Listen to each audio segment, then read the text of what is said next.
Oh my god. Do not fret. I am here now to organize every single facet of your life. I know that you're having those roaming thoughts where you just feel like you have to be scattered brained over all of the different options before you, but do not fear. I am here to sort that out for you now. Let's begin with the simple steps. College, no college. We can also assess for both if you want. Okay, let's assess for both. We have the college route, and then we have the very popular non-college route. Now, I know there's a lot of like different, stigmas and taboos when it comes to the non-college route, but do not fear, there's always freelancing, and that is becoming a highly profitable career path. There's also a sense of different fundings, whether it be government fundings, government stimulus, that actually support you in your wanderlust, your travel sense, although that could also pour into freelancing, because if you chronicle your travels, then that could in itself generate some revenue for you to continue doing whatever it is that you want. Not to mention the perks of, if you do find something that does generate enough income for you, you are thus free from any workplace, from any career place that is demanding a certain allotted amount of time from you at a certain specific location, kind of chaining you to that same place, very much expecting results from you that are monotonous. And if that is in your bag, then the non-college route is definitely a choice for you. Now, when we go to the college route, are you thinking about liberal arts, tech, law, medicine? Interesting. Let's go with general studies for right now. I'm getting the sense that you really haven't thought too deeply about it, and if you have, then you're kind of playing with all of these ideas, correct? Thinking about yourself as a doctor, a lawyer, pursuing something artistic, or doing the technical career path, which is the more profitable one at the current time and place right now. Interesting. General studies it is. I'll highlight down freelance for non-college and general studies for the college path. Now, for this college path, are you thinking about community college? Are you thinking about going to university? What are your thoughts so far? Are you going the more economical route, the more affordable route, or are you thinking about going the more prestigious route? Okay. Community college, excellent choice. Prestige, although it gives you higher networks, oftentimes isn't really worth it, especially if you're an introvert. Now, community college route. Yeah, when it comes to prestige, I mean, what good is prestige when it's just going to give you a handshake and a clap on the back, as opposed to, being something that is tangible and concrete. Now, with a freelance, if you were to freelance, what are currently your set of skills that you could profit off of? That could be animation, drawing, graphic design, writing, script writing, ghost writing, technical experience already, whether it be in HTML building, or rather website building, or whether it be in coding. Okay, interesting. I'm going to put down eclectic, that you have several skills that you could profit off of. Interesting. Excellent. Okay. Now, when it comes to these two routes, what is ultimately your goal? Obviously, the non-college or college route is it to broaden your knowledge? Is it to give you a greater sense of network? Is it to give you the college experience, the young adult experience? Is it to give you a experience of freedom and youthfulness and adventure? Or is it to give you a solid career path before you? I imagine that with the non-college route, it wouldn't be your top priority, but I imagine with the college route, that might be one of the top priorities in mind.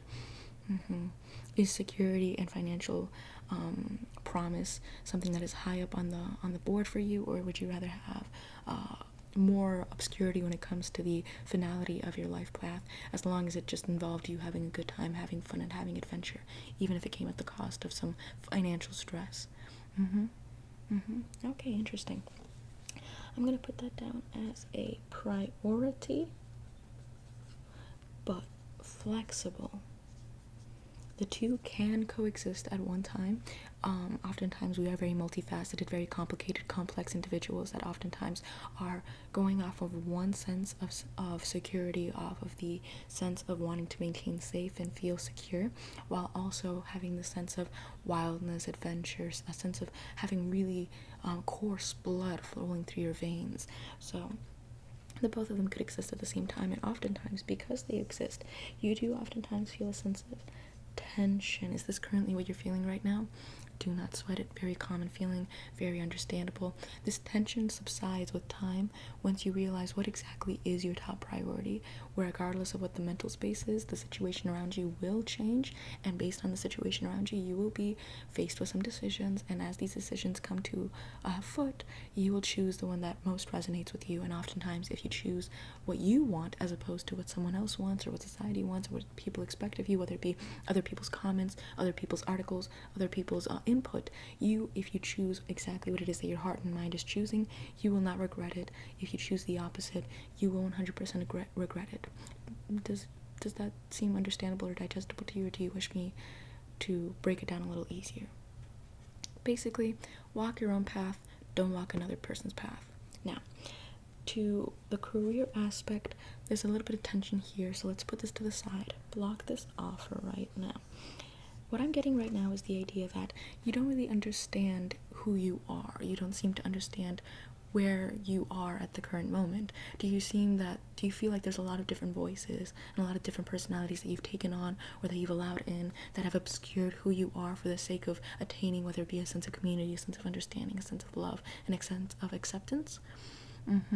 Interesting. Let's break that down then. Have you taken the MBTI test? No. Have you looked into your natal chart? No. Have you taken any sort of color theory personality test? No. Have you gone into nature and kind of explored yourself by yourself, or gone adventuring by yourself, like traveling to a distant country, especially if they don't speak the same language as you? No. Okay. These are some facets that I would highly recommend, whether you don't have the finances for it or whether you don't have the time for it. I think that when it comes to the MBTI test, and when it comes to looking up your zodiac chart or taking a color theory personality test, I think it's pretty accessible for everyone. But when it comes to you adventuring and going off on your own, it is very daunting for solo female travelers. However, if you go to a more secure area, there really is nothing more to fear than from your own community.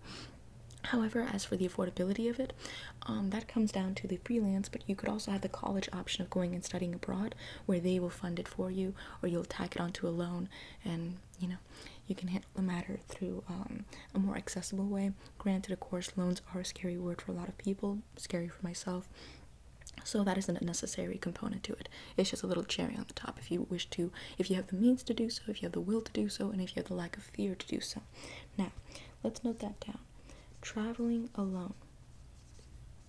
This could also entail going to the store corner or the corner store and buying something for yourself without telling anyone. This could include driving off an hour and not telling anyone but yourself, going off to a walk in the middle of nowhere all by yourself without telling anyone. Now, of course, practice caution.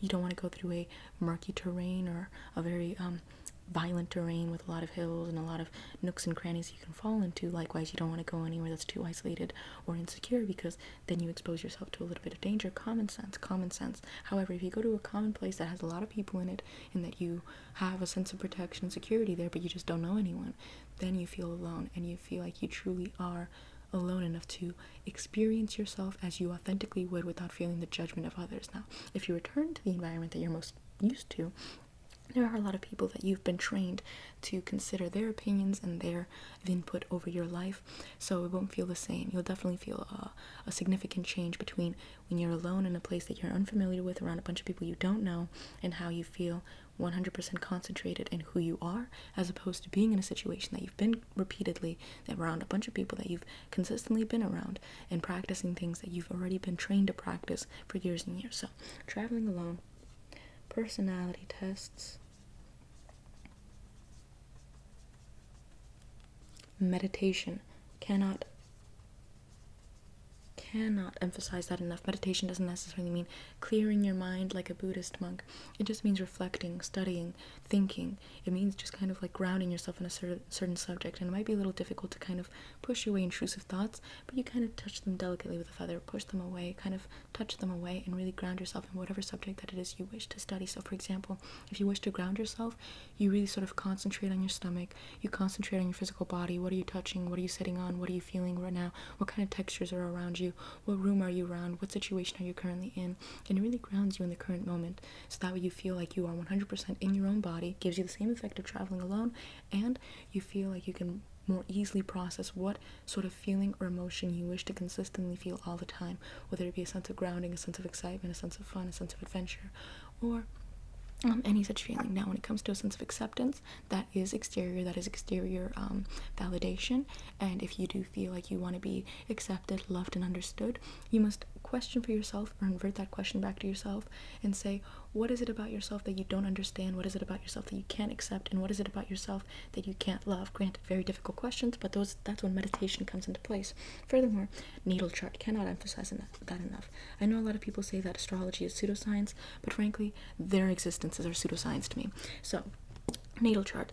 What is your sun sign? What is your moon sign? What is your Venus sign? What is your rising sign? A lot of people might not know their rising sign because they're not familiar with what time they were born, but there is a 2-hour window for accuracy, and for those that don't understand it, they could potentially figure it out with some studying, with some evaluation, but ultimately they might never know. It's not essential though. The Mars sign, the Jupiter, Saturn, Lilith, the North Node, the Southern Node, all that jazz.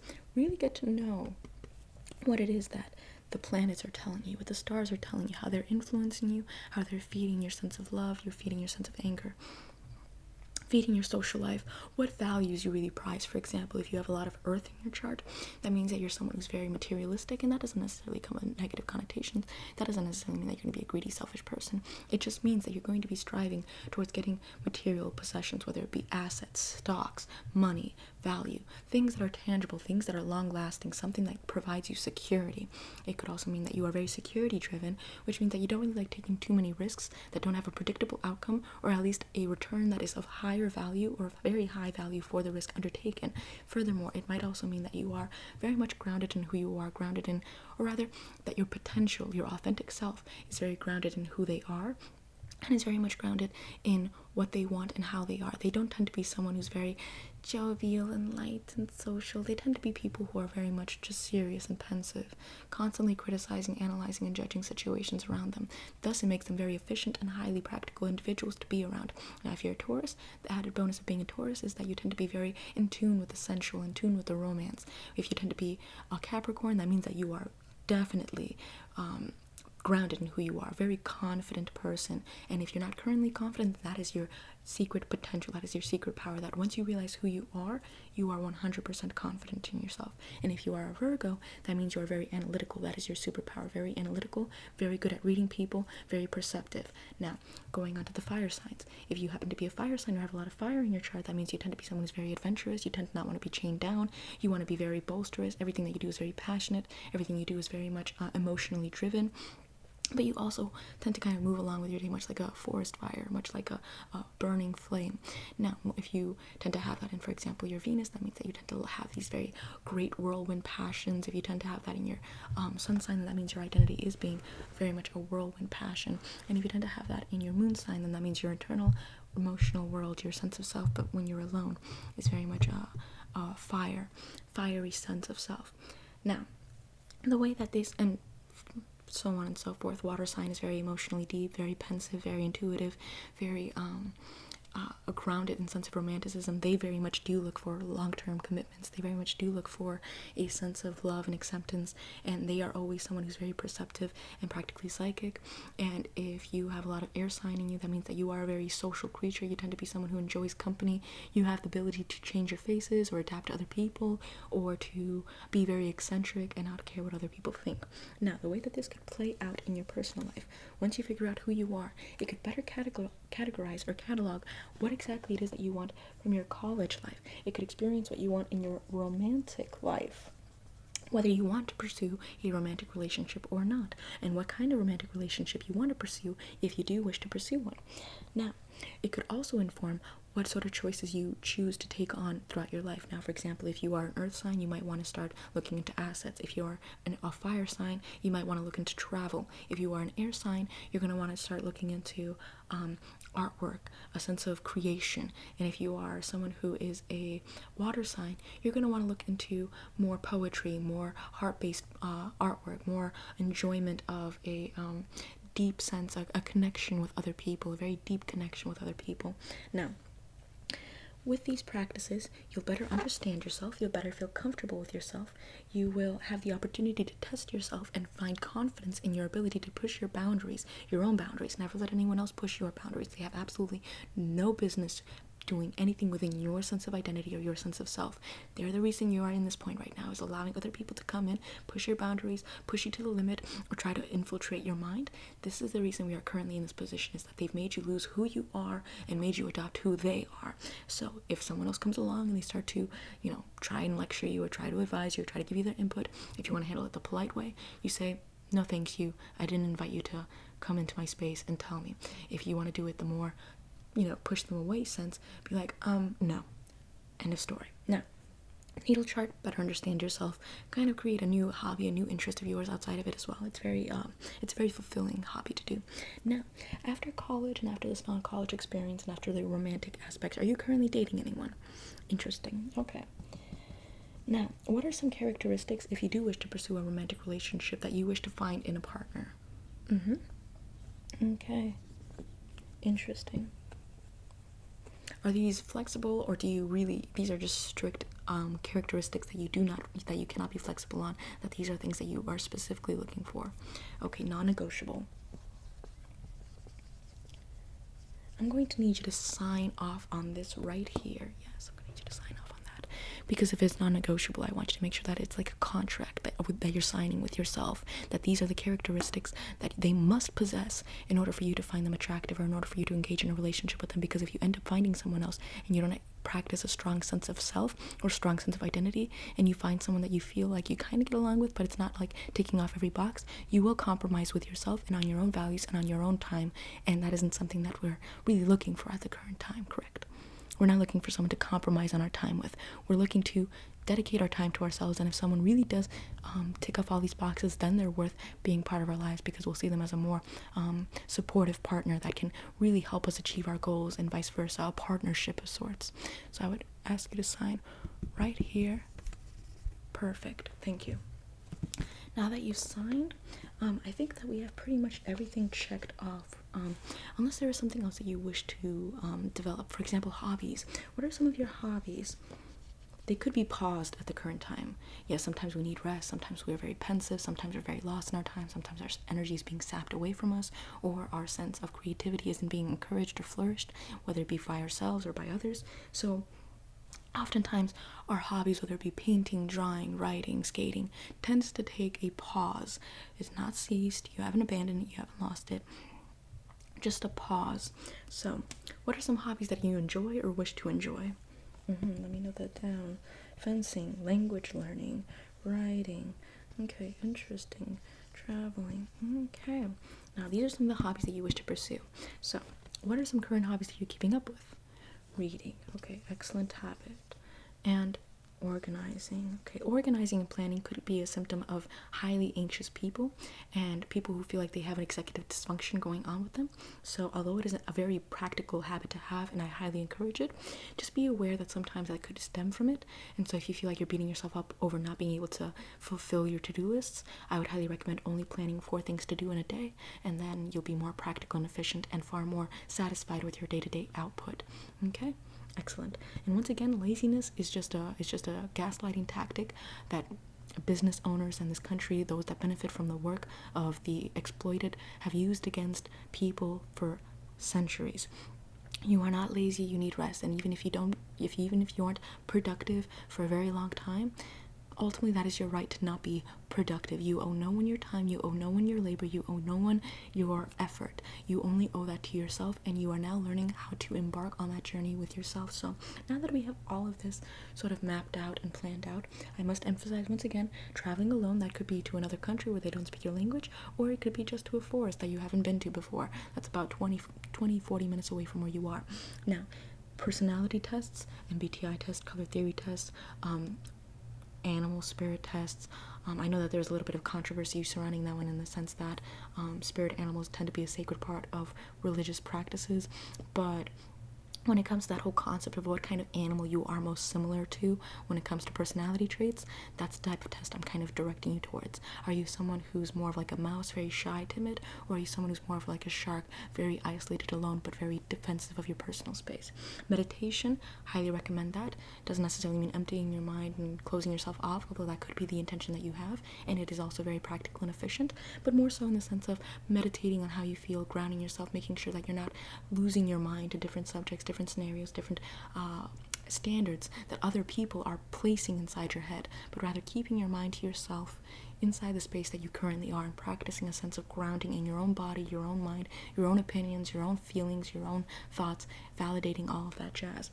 And finally, your natal chart. Really get into the natal chart, the different houses, the different signs, the different placements of the signs, the different planets, all that jazz. Now, is there any further questions or any quandaries that you wish to explore, or do you think that we've covered enough for today? Excellent, excellent. In that case, it was lovely working with you, and I hope that you find yourself more organized now.